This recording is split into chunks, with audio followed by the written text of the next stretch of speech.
Bharatiya Janata party अगले साल होने वाले यूपी में विधानसभा चुनाव को लेकर एक्शन मोड में आ चुकी है। इस कड़ी में उत्तर प्रदेश के मुख्यमंत्री योगी आदित्यनाथ ने राष्ट्रीय राजधानी में केंद्रीय गृह मंत्री अमित शाह से मुलाकात की और राज्य में बीजेपी की चुनावी तैयारियों पर चर्चा की। केंद्रीय गृह मंत्री अमित शाह के सरकारी आवास पर हुई इस बैठक में बीजेपी के राष्ट्रीय अध्यक्ष जेपी नड्डा, पार्टी के यूपी अध्यक्ष स्वतंत्र देव सिंह और जो राज्य इकाई है उसके महासचिव सुनील बंसल भी मौजूद रहे। बैठक 3 घंटे से अधिक समय तक चली।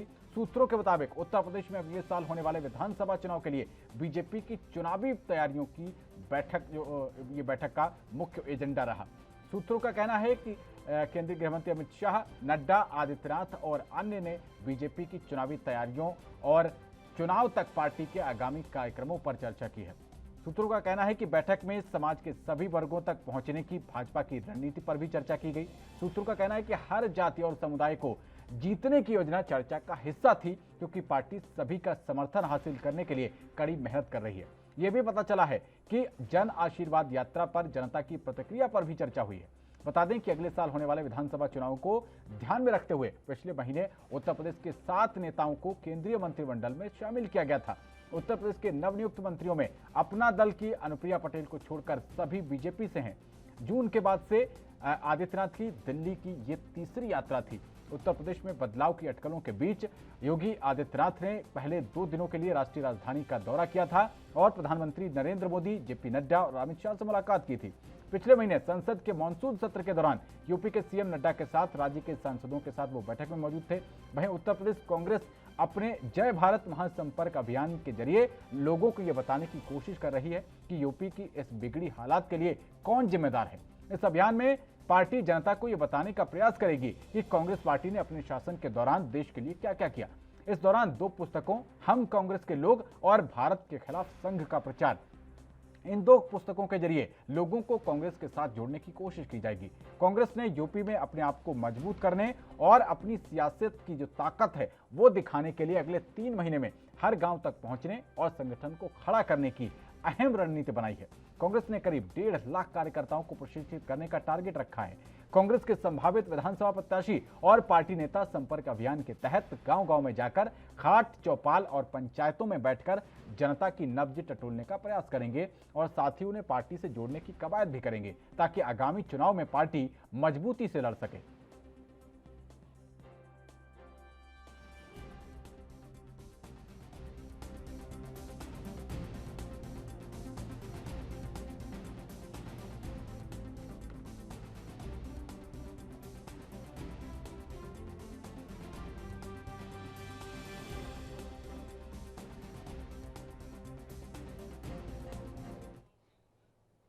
तो इसी विषय पर चर्चा करने के लिए हमारे साथ बेहद ही खास 2 मेहमान जुड़ चुके हैं। आपका परिचय उनसे करवा दें। कांग्रेस प्रवक्ता अमित तावरे और बीजेपी नेता संदीप त्यागी हमारे साथ लाइव जुड़ चुके हैं। बहुत स्वागत है संदीप त्यागी जी और अमित तावरे, आप दोनों का एनबी न्यूज से जुड़ने के लिए।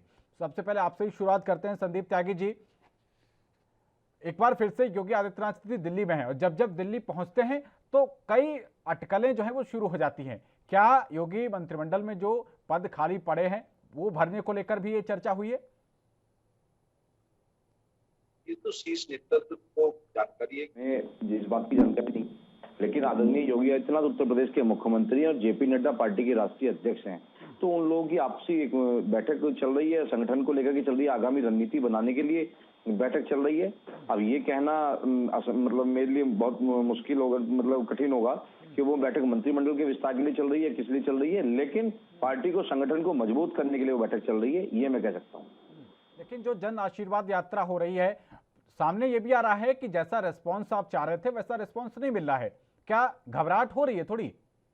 नहीं, हमें बहुत अच्छा रिस्पांस मिल रहा है। हमारी यात्रा गाजियाबाद उत्तर प्रदेश से शुरू हुई, यूपी बॉर्डर पे यात्रा शुरू हुई, उस समय गाजियाबाद से लेकर के दादरी तक जो है कई हजारों लोगों ने कई पॉइंटों पे स्वागत किया। हजारों की संख्या उपस्थित रही है स्वागत में। हमें कोई घबराहट नहीं है। जनता खुश होकर के आशीर्वाद दे रही है और जनता पूरी तरीके से एकदम खुश है और प्रसन्न है कि आदरणीय योगी आदित्यनाथ के नेतृत्व में और नरेंद्र मोदी की रीति और नीतियों के आधार पर दिशा निर्देशन में उत्तर प्रदेश में पुनः सरकार बनने जा रही है। ठीक है, वापस लौटते हैं आपके पास। अमित तावड़े जी, क्या लगता है आपको, क्या 32 साल का सूखा जो उत्तर प्रदेश में आपकी पार्टी के लिए हो चुका है, इस बार आपकी प्रियंका गांधी जी फसल लहला पाएंगी वहां पर? देखिए, इस समय जो उत्तर प्रदेश में हालात हैं वो बिल्कुल असामान्य हैं। मुझे लगता है कि अब तक के इतिहास में जब से उत्तर प्रदेश का निर्माण हुआ है, जो दुर्गति देखने को मिल रही है, जो अव्यवस्थाएं हमको देखने को मिल रही हैं, कोरोना में किस तरीके से हजारों लोगों की जानें जो हैं वो सरकारी सिस्टम फेल होने की वजह से गई हैं। इतना आक्रोश आज के पहले कभी भी उत्तर प्रदेश की जनता में नहीं मिला है। और ये जो जन आशीर्वाद की बात कर रहे हैं, किस चीज का आशीर्वाद लेने जा रहे हैं? क्या कोरोना में हुई हजारों मौतों जिन जिन क्या हुई हैं उस परिवार में जा रहे हैं? पेट्रोल डीजल सबसे ज्यादा रेट हो गए हैं, क्या उसका आशीर्वाद मांगने जा रहे हैं? महंगाई इतनी चरम पर पहुंच गई है, क्या उसका आशीर्वाद मांगने जा रहे हैं? अपने आप में ये चीज स्पष्ट है कि जनता क्यों इनको आशीर्वाद देगी। तो जिस तरीके से आपके पास भी जो रिपोर्ट है वो इस तरीके की है कि इनकी जो है जो यात्रा हो रही है पूर्णतः फ्लॉप है। इनके सिर्फ कार्यकर्ता और नेता ही वहां पर पहुंच रहे हैं। दूसरी बात, जो आपने बैठक का एक जिक्र किया है, सारी रिपोर्टों में जो है उत्तर प्रदेश में भारतीय जनता पार्टी की जो है जमीन खिसकने की रिपोर्ट संघ के पास और भाजपा के पास आ रही है। लेकिन चूंकि योगी जी का स्वभाव आप और हम सभी जानते हैं, तो ये योगी जी और मोदी जी की एक लड़ाई है, जो वर्चस्व की लड़ाई है। वो ये चाहते हैं किसी और को चेहरा बनाया जाए। आप देखिए किस तरीके से पीएमओ से एक अधिकारी को वहां उत्तर प्रदेश में बनाकर जब भेजा गया, तो कई रिपोर्ट्स आई कि उनको डिप्टी सीएम बना रहे हैं, उनको ये बना रहे हैं, वो बना रहे हैं। लेकिन योगी जी की हठधर्मिता के कारण उनको सिर्फ पार्टी का प्रदेश का उपाध्यक्ष बनाकर वहां रख दिया गया। तो इनकी आपसी खींचतान है जो कि चल रही है। हालांकि इसी पार्टी का ये अंदरूनी मामला है, इनको जो चाहे वो कर ले।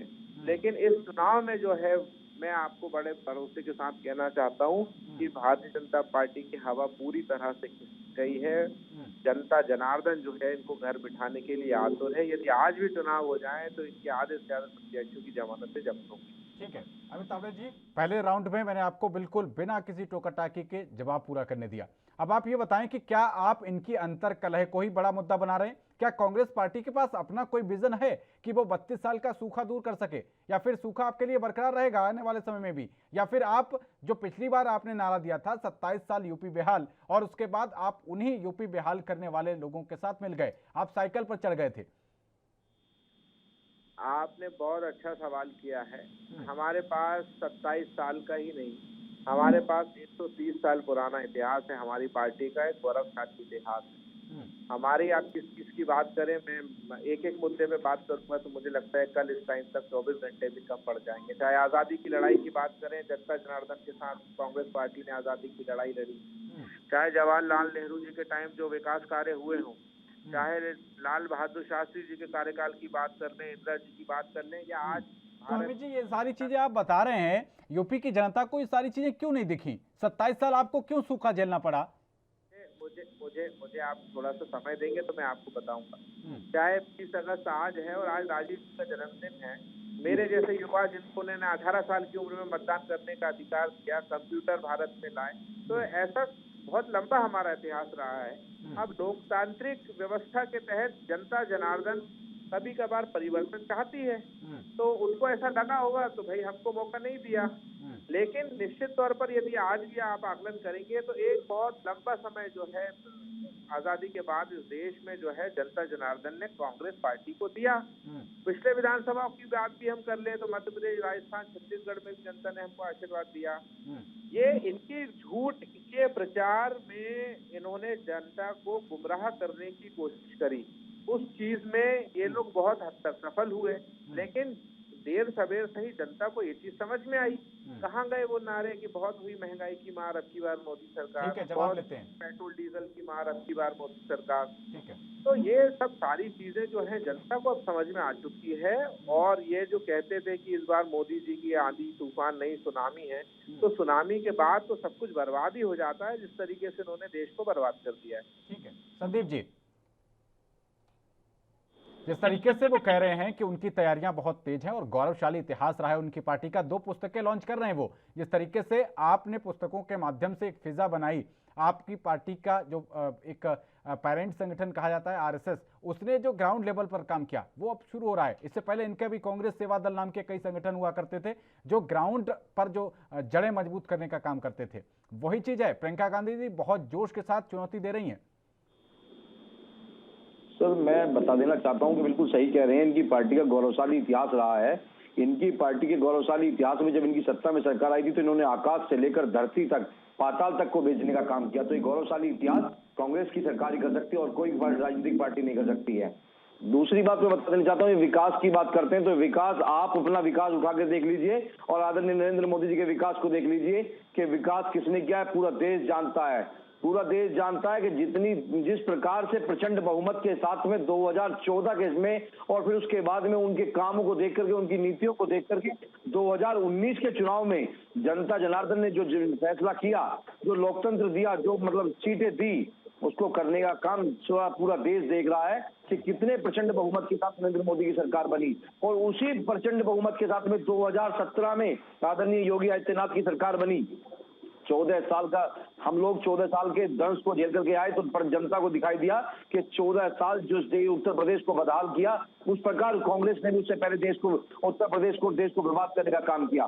तो आने वाले पिछले 4 वर्ष जो बीते, 4 वर्ष से 4.5 वर्ष है, इन 4.5 वर्षों में प्रदेश की अर्थव्यवस्था को, कानून व्यवस्था को बनाने का काम अगर किसी ने किया तो वो योगी आदित्यनाथ ने किया है। योगी आदित्यनाथ के नेतृत्व में जब चुनाव सर पर आते हैं और चुनावी रस्साकसी शुरू होती है, उस समय विकास के मुद्दे खासकर यूपी और बिहार जैसे राज्यों में बहुत पीछे रह जाते हैं। जातिगत चीजें राजनीतिक समीकरणों पर हावी हो जाती हैं। क्या आपको लगता है कि जिस तरीके से आपकी पार्टी के ऊपर ब्राह्मण विरोध के जो आरोप लग रहे हैं, और सूत्रों से जानकारी यह भी मिल रही है, मैं आपको पूरी जिम्मेदारी से बता दूं कि कांग्रेस पार्टी ने जिस तरीके से पिछले समय में कई ब्राह्मणों को सीएम फेस बनाया है और कई ब्राह्मण मुख्यमंत्री बने भी हैं, कांग्रेस पार्टी कोई ब्राह्मण चेहरा भी ला सकती है। आपके पास क्या बचाव है इस रणनीति से? सर, मैं बता देना चाहता हूं, भारतीय जनता पार्टी सर्वधर्म समभाव की राजनीति करती है। हमारे यहाँ किसी भी जाति और धर्म की राजनीति नहीं की जाती है। हम किसी जाति धर्म की राजनीति नहीं करते हैं, हम व्यक्ति विशेष की राजनीति करते हैं। भारतीय जनता पार्टी सर्वधर्म समभाव की पार्टी है। यहाँ हर जाति विशेष को सम्मान दिया जाता है, हर जाति को यहाँ उसका सम्मान किया जाता है। तो इसलिए हम लोग जाति विशेष की राजनीति नहीं करते हैं कि ठाकुरों को बढ़ाएंगे या ब्राह्मण को बढ़ाएंगे, हमारा कोई औचित्य नहीं है। हमारे लिए सर्वधर्म संभाव है, हमारे लिए ब्राह्मण भी उतना ही है, क्षत्रिय भी उतना ही है, शूद्र भी उतना ही है और एससी भी उतना ही है। हमारे लिए सब लोग, कायस्थ भी उतना ही है, हमारे लिए सब लोग बराबर हैं। हम लोग किसी को ऊंच नीच के भाव से नहीं देखते। ये कांग्रेस में देखा जाता होगा, क्योंकि अगड़ी जाति को, ये सिर्फ अगड़ों को राजनीति कराने का, अगड़ों के बल पर राजनीति करके पिछड़ों का सम्मान न करना और एससी का सम्मान न करना, अल्पसंख्यक का सम्मान न करना, कांग्रेस के यहाँ होता है, हमारे यहाँ नहीं होता है। हमारे यहाँ सब लोगों को बराबर सम्मान दिया जाता है। ठीक है, अमित तावड़े जी।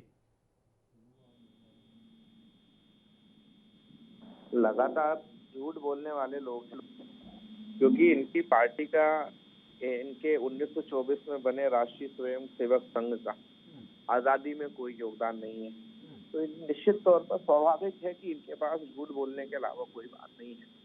प्रचंड बहुमत ये लोग बातें करते रहते हैं। अरे भाई, कांग्रेस के जो सबसे बड़े 5 रिकॉर्ड हैं, राजीव जी के टाइम के देख लीजिए आप, उनको आप छू भी नहीं पा रहे हो।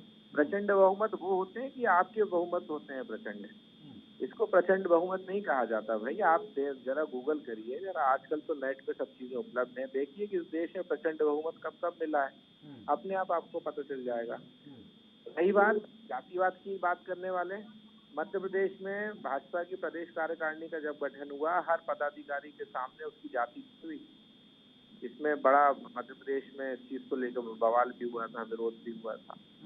तो ये जाति आधारित बातें करते हैं और करते रहेंगे, क्योंकि इनका मूल स्वभाव है। उत्तर प्रदेश में मुझे याद है कि मायावती जी के खिलाफ जब किसी परिवार ने टिप्पणी करी थी इनके नेता ने, और उसके बाद जब योगी जी की सरकार आई थी, भारतीय जनता पार्टी सरकार आई थी, तो उनके परिवार में से मंत्री पद दिया गया था, आपको और हमको याद होगा। तो ये कहते कुछ हैं, करते कुछ हैं। ये निश्चित तौर पर ये सिर्फ कथनी करनी में अंतर है, ये सिर्फ बातें करते हैं सर्वधर्म समभाव की, लेकिन अपने समय अनुसार, स्थिति अनुसार स्वार्थी लोग हैं। जब चाहे सत्ता के लिए किसी के साथ चले जाते हैं और सत्ता के लिए जब चाहे किसी का विरोध करने लग जाते हैं। कभी आप जम्मू कश्मीर में देखिए किनके साथ इन्होंने मिलकर सरकार चलाई, और आज ये लोग बड़ी बड़ी बातें करते हैं। तो इन लोगों का कुछ भी चीज सही नहीं है, ये समय के अनुसार रंग बदलने वाले लोग हैं। ठीक है, अमित तावड़े जी नेता की बात कर रहे थे, दयाशंकर सिंह नाम है उनका, और उनकी पत्नी स्वाति सिंह जी को मंत्रालय दिया गया। हालांकि वो चुन के आई थी और वो विवाद एक इतिहास हो गया है। लेकिन इतिहास में जब आप जा ही रहे हैं आपने कहा कि राजीव गांधी जी कंप्यूटर लेके आए थे, उन्होंने बहुत गौरवशाली इतिहास रहा है, कई चीजें दी। राजीव गांधी जी थे जो बता रहे थे कि हम ऊपर से 100 रुपए भेजते हैं तो नीचे 11 रुपए ही पहुंचते हैं। वो एक लूप होल था, वो उन्होंने साफ तौर पर आपके शासन में भ्रष्टाचार को स्वीकारा था। तो आप उन चीजों से अब कैसे निपटेंगे? दूसरी बात, आपने एक प्रचंड बहुमत की बात की। आप शायद इंदिरा गांधी जी के देहावसान के बाद जो राजीव गांधी जी को बहुमत मिला था, संवेदनाएं थी, वो वक्त और था। लेकिन अभी तो बात यह है कि राहुल गांधी जी की स्वीकार्यता भी नहीं हो पा रही है। आज आपकी पार्टी की अंतरिम अध्यक्ष एक बैठक शाम को बुला रही हैं, और अभी इससे पहले हमने उसी टॉपिक पर डिबेट की थी, लेकिन उसमें आपकी ये आरोप ये लग रहा है कि राहुल गांधी जी की बैठक में जो नेता नहीं आए उनको भी मनाने की कोशिश की जा रही है कि कम से कम वो राहुल गांधी के नाम पर सहमत हो सकें। अमित तावड़े जी, देखिए, इसमें दिक्कत वाली बात क्या होना चाहिए? इसमें कौन सी अस्वाभाविक चीज है? यदि मुख्य विपक्षी पार्टी कांग्रेस सबसे ज्यादा यदि देश के जनता के लिए सेवा भाव करने का कर्तव्य है, वो कांग्रेस पार्टी का बनता है। और यदि एक बहुत ही मतलब ऐसी सरकार देश में चल रही है जिसको लोगों की चिंता नहीं हो, गरीब वर्ग की चिंता नहीं हो, तो यदि सभी विपक्षियों को वो एक प्लेटफॉर्म पे ला रहे हैं तो इसमें क्यों किसी के पेट में दर्द होना चाहिए? यदि सभी समान विचार कि सारे विपक्षी एक हो रहे हैं। दिक्कत, सवाल इस बात का उठता है कि राहुल गांधी को जब वहां के लोग स्वीकार नहीं कर रहे तो आपकी पार्टी में उनके अलावा और कोई नेता नहीं बचा। मैंने आपका सवाल अच्छे से सुना। मेरा निवेदन है, आप भी धैर्य पूर्वक मेरे जवाब को आप सुनिए। यदि कुछ उसमें गलत हो उसके बाद आप बोलिए। देखिए, राहुल और राहुल के परिवार का देश की कुर्बानी के लिए अपना इतिहास रहा है। वहीं इनकी पार्टी का देख लीजिए तो प्रमोद महाजन जी के बेटे आज कहाँ पर हैं, या आप और हम सभी लोग जानते हैं। और ये लोग तो जो जिन कांग्रेस नेताओं को जब कांग्रेस में रहते थे तो उनका विरोध करते थे बिल्कुल अंतिम छोर तक, और आज देखिए उन्हीं के लिए, उन्हीं के नेतृत्व में केंद्रीय मंत्री बनाए जा रहे हैं और आशीर्वाद यात्राएं निकाली जा रही हैं। तो हमारी पार्टी में ऐसा नहीं है, हम लोग गांधी जी की विचारधारा को मानने वाले लोग हैं। राजीव जी के समय आपने कहा कि संवेदनाएं थी, तो उस समय भी लोगों ने अपना मतदान किया था। इस देश के ही वो लोग थे जिनने मतदान किया था, ऐसा नहीं है। तो वो हमारा एक लंबा इतिहास रहा है। चाहे मैं फिर कहूंगा जवाहरलाल जी की बात कर लें, लाल बहादुर शास्त्री जी की बात कर लें, इंदिरा जी की बात कर लें, किसी के इतने बड़े बड़े काम किए हैं। ये मोदी जी के 5 बड़े काम आप पूछ लीजिए इनसे कि इन्होंने क्या करा है। मोदी जी ने कौन से अपने 5 वादे इन्होंने निभाए हों। आज किसान परेशान है, कितने महीनों से दिल्ली में बैठा हुआ है, लेकिन प्रधानमंत्री जी को इतनी फुर्सत नहीं है कि कुछ किलोमीटर दूर जाके अपने किसानों की बात को, किसानों के दर्द को वो समझ सके। वो सिर्फ रेडियो में बैठकर मन की बात करते हैं, किसी की बात नहीं सुनते। तो ये कहने वाले कुछ हैं, करने वाले कुछ हैं। जब जिस देश का किसान परेशान हो तो वो देश कैसे तरक्की करेगा? ठीक है संदीप जी, 2 बातें कही, एक तो किसान आंदोलन के ऊपर, दूसरा ये बात तो जनता भी जानना चाहती है कि एक पूर्व एक आईएएस जिसको रिटायरमेंट दिलवाया गया, आनंद फानन में उसको बीजेपी ज्वाइन कराई गई और उसके बाद उसको एमएलसी बनाया गया। बात तो ये भी हो रही थी उनको डिप्टी सीएम बनाया जाएगा। आपके यहाँ जो कार्यकर्ता, जो कैडर बेस्ड नीचे से आ रहे हैं संघर्ष करते हुए, वो क्या सिर्फ लोगों को फूल मालाएं पहनाने के लिए और आपके यहाँ दरी फट्टी बिछाने के लिए काम आएंगे? ठीक है, मैं आपकी बात मैं पहले बता देना चाहता हूँ। तावड़े जी की बात कर, तावड़े जी ने कहा 5 काम। धारा 370 का हम मैनिफेस्टो में लिखे हैं, धारा 370 हटाएंगे। जिस नेहरू ने इस देश में धारा 370 लगा करके कश्मीरी पंडितों को वहां से जो आज बदहाल है, परेशान थे, उस धारा 370 को खत्म करने का काम आदरणीय नरेंद्र मोदी जी ने किया और कश्मीरी पंडितों को पुनर्स्थापित करने का काम किया। नंबर 2, सीएए का हमने मैनिफेस्टो में लिखा है, तो सीएए लाने का काम हमारी सरकार ने किया। तीसरी बात, कांग्रेस कहती थी कि राम मंदिर बनाएंगे, तारीख नहीं बताएंगे, तो हमने राम मंदिर भी बनाया और तारीख भी बताई। तो राम मंदिर का निर्माण भी किया, शिलान्यास भी किया। प्रधानमंत्री जनधन खाते योजना, जो देश के अंदर गरीब आदमी के बैंकों में खाते नहीं होते थे, गरीब आदमी बैंक जाना तक नहीं चाहता था, उसे पता नहीं था बैंक क्या होता है। इस देश के अंदर 14 करोड़ लोगों के बैंक खाते खोलने का काम नरेंद्र मोदी की सरकार में हुआ। ये ऐतिहासिक काम है। जिन महिलाओं को शौचालय जाने में बड़ी समस्याएं होती थी, दंश झेलने पड़ते थे, उनके साथ में न जाने कितनी जातियां बढ़ती जाती थी, उन महिलाओं के लिए 12 करोड़ शौचालय देने का काम नरेंद्र मोदी की सरकार ने किया। ये इज्जत घर देने का काम किया, जिसको आज तक कांग्रेस की सरकार नहीं कर पाई। कांग्रेस की सरकार ने दलितों के साथ में, अल्पसंख्यकों के साथ में सिर्फ राजनीति करने का उनको मुहैया बनाया। उनके विषय में कभी नहीं सोचा। अब मैं आपकी बात का जवाब देना चाहता हूँ। ये किसी भी पार्टी में कोई अपनी अपनी नौकरी छोड़ करके आता है, भारतीय जनता पार्टी ज्वाइन करता है, ये उसका अपना व्यक्तिगत विषय है।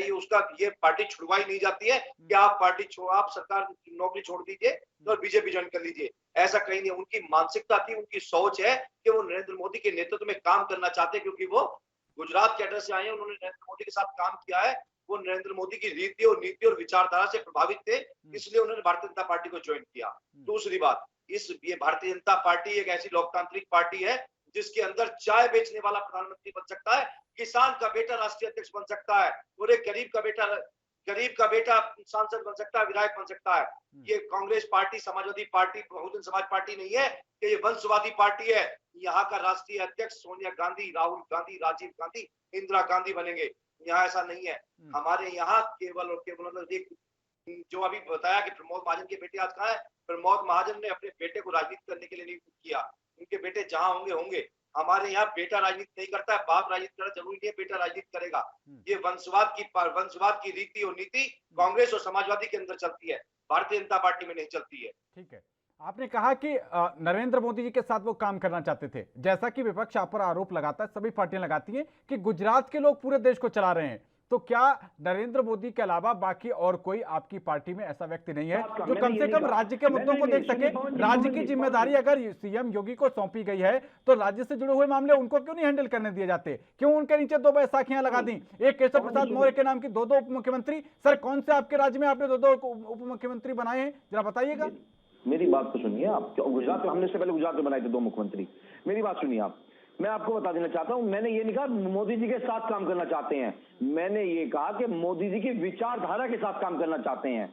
इस देश का युवा, इस देश की तरुणाई मोदी जी की विचारधारा से जुड़ी हुई है। मोदी जी के विचारों से जुड़ करके, राष्ट्र भाव की भावना से लेकर के राष्ट्र प्रेम की भावना से ओतप्रोत होकर के देश की सेवा करना चाहती है। हमारे यहाँ कार्यकर्ता का सबसे बड़ा सम्मान होता है। हमारे यहाँ पद की लालसा कि हमें एमएलसी बनना, मुख्यमंत्री बनना, ये कोई बड़ी बात नहीं है। हमारे यहाँ कार्यकर्ता बनना बहुत बड़ी बात है। भारतीय जनता पार्टी का कार्यकर्ता ही अपने आप में प्रधानमंत्री और मुख्यमंत्री है। ठीक है, अमित चावड़ा जी, यूपी चुनाव को लेकर बात कर रहे हैं, तो यूपी चुनाव में खासकर जो प्रियंका गांधी जी बहुत सक्रिय हैं, क्या योजनाएं हैं? आप जब जनता के बीच जाएंगे, वोट मांगेंगे, तो क्या सब इतिहास बताएंगे? अभी करंट में जो नई चुनौतियां आ रही हैं, इस समय कोरोना है, महंगाई है, बेरोजगारी है, तमाम तरीके के नए चैलेंजेस आ रहे हैं, कांग्रेस पार्टी उन चैलेंजेस के बीच कहां खड़ी है? अमित चावड़ा जी, क्या आवाज मिल पा रही है आपको? तो अमित चावड़ा जी से संपर्क टूट गया, हम उनसे जुड़ने का प्रयास करेंगे। लेकिन संदीप त्यागी जी, बात जो मैं कह रहा था आपसे कि गुजरात को लेकर एक पूरा एक हाइप बना हुआ है, जनता के बीच है कि सब कुछ गुजरात से तय हो रहा है। आप देखिए, किसान आंदोलन की बात चल रही है, राजनाथ सिंह इतने बड़े यूपी से कद्दावर मंत्री और कद्दावर नेता रहे, किसानों के बीच उनकी स्वीकार्यता है, लेकिन उनको मीडिएट नहीं करने दिया जा रहा। क्या दिक्कत है? सारी चीजें वो किसान कह रहे हैं कि उनके साथ 1 घंटे बैठ जाएं हम, आंदोलन खत्म हो जाएगा। आप क्यों नहीं भेज रहे उनको वहां पर मीडिएट करने के लिए? ये इसका चुनाव का ये जो किसान आंदोलन है, इसका असर यूपी चुनाव में भी पड़ेगा। राकेश टिकैत जी वहीं से आते हैं। देना चाहता हूं मोहन जी, इस किसान आंदोलन में एक भी किसान नहीं है। आप अपने चैनल के माध्यम से, अपनी LIU के माध्यम से आप कंफर्म कर सकते हैं, एक भी किसान नहीं है। इसमें मंडियों के दलाल बैठे हुए, जो मंडियों की दलाली करते हैं, वो लोग धरने पर बैठे हुए हैं। किसान अपनी खेत में खेती कर रहा है, अपने गांव में अपने परिवार के साथ खुशहाल है, किसान नहीं है। ये लोग वो लोग हैं जो किसानों के कंधों पर बंदूक रखकर चलाना चाहते हैं। ये लोग वो लोग हैं जो मंडियों की दलाली करते हैं। किसान अपने क्षेत्र में खुश है, किसान को कहीं कोई समस्या नहीं है। दूसरी बात, राजनाथ सिंह जी को, ये राजनाथ सिंह जी की जो बात आपने कही, ये शीर्ष नेतृत्व का फैसला, इसमें शीर्ष नेतृत्व फैसला लेगा। इस पे हम लोग क्या कहेंगे? इस पे आदरणीय नरेंद्र मोदी जी फैसला लेंगे, कैबिनेट फैसला लेंगे। लेकिन यही तो आरोप है उनका कि सब कुछ जो है वो गुजरात के लोग तय कर रहे हैं, यही तो आरोप है। आप भी वही बात कह रहे हैं। आदरणीय नरेंद्र मोदी उत्तर प्रदेश से सांसद है, बनारस से सांसद है, तो मोदी जी जो है उत्तर प्रदेश के नागरिक हो गए हैं, उत्तर प्रदेश के सांसद हो गए, उत्तर प्रदेश के लिए, बनारस के लिए प्रतिनिधित्व करते हैं संसद के अंदर। दूसरी है। बात, प्रधानमंत्री पूरे देश का होता है, एक पर्टिकुलर प्रदेश का नहीं होता है। दूसरी बात, आदरणीय गृह मंत्री अमित शाह जी को अगर आप उनको भी गुजरात से देखना चाहते हैं तो गृह मंत्री पूरे देश के हैं। उससे पहले वो भारतीय जनता पार्टी के राष्ट्रीय अध्यक्ष रहे हैं और भारतीय जनता पार्टी लोकतांत्रिक पार्टी है, पूरे देश की पार्टी है, उसके अंदर पूरे देश का कार्यकर्ता है। ठीक है। यहाँ 18 करोड़ कार्यकर्ता अगर है तो पूरे देश से कार्यकर्ता आते हैं, तो इसलिए आप अमित शाह जी को भी गुजरात से नहीं कह सकते हैं। तो ये लोग पूरे देश के लोग हैं। हम लोग जातिवाद और क्षेत्रवाद, मैंने आपसे पहले भी कहा, हम लोग जातिवाद और क्षेत्रवाद की राजनीति नहीं करते हैं। चलिए, बहुत शुक्रिया संदीप त्यागी जी एनबी न्यूज से जुड़ने के लिए। तो वक्त इतना इजाजत दे रहा है, लेकिन यूपी चुनाव में जिस तरीके से अब कांग्रेस जो है वो अपना उभार लाता हुआ दिखाई दे रही है और 2 पुस्तकें बांटकर वो जिस तरीके से ग्राउंड जीरो पर तैयारी कर रहे हैं, ये आगे आने वाले समय में बड़ी चुनौती बीजेपी के लिए बन सकती है। हालांकि बीजेपी इससे इनकार कर रही है, लेकिन इसका असर क्या होता है इस पर रहेगी एनबी की नजर।